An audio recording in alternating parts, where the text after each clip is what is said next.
আসসালামু আলাইকুম বন্ধুরা, সবাই কেমন আছেন? চলে আসলাম আরেকটি নতুন ভিডিও নিয়ে। তো আজকে পাঙ্গাস মাছ ভুনা করব, তার জন্য মাছ কেটে ধুয়ে সুন্দর করে পরিষ্কার করে নিলাম। এখন হলুদ মরিচ লবণ দিয়ে মাখিয়ে নিব ভাজার জন্য।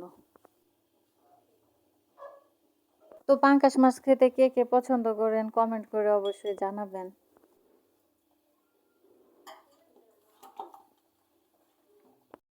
তো দেখতেই পাচ্ছেন মাছগুলো হলুদ মরিচ দিয়ে সুন্দর করে মাখানো শেষ। এখন কড়াই বসিয়ে তেল গরম করে নিব মাছ ভাজার জন্য। তো আপনারা সবাই তো জানেন পাঙ্গাস মাছে তেল থাকে, তার জন্য মাছের তেলটাও দিয়ে দিলাম। এরপর মাছগুলো দিয়ে ভেজে নিলাম।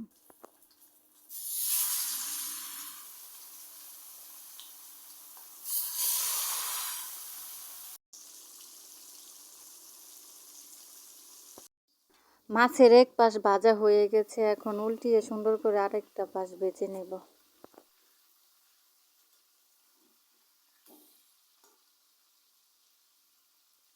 আমার মাছ ভাজা শেষ। তো এখন মাছ ভাজার যে তেলগুলো ছিল সেই তেলের মধ্যে পেঁয়াজ কুচিগুলো দিয়ে দিলাম।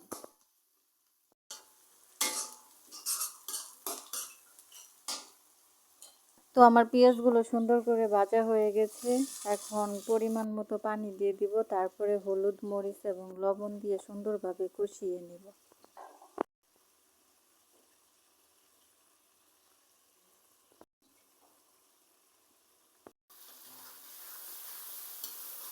তো দেখতেই পাচ্ছেন আমার মশলাটা সুন্দরভাবে কষানো শেষ। এখন ঝোলের জন্য পানি দিয়ে দিব। তো এখন ঝোলের পানিটা ফুটে আসার আগ পর্যন্ত অপেক্ষা করব, আর ঝোলের পানি যখন ফুটে যাবে তখন ভাজা মাছগুলো দিয়ে দিব। সুন্দর করে মাছ দেওয়ার 10 থেকে 15 মিনিট পর দেখতেই পাচ্ছেন আমার তরকারিটা হয়ে গেছে। তো এরকম আরও নতুন নতুন ভিডিও পেতে আমার চ্যানেলটি সাবস্ক্রাইব করে পাশেই থাকবেন।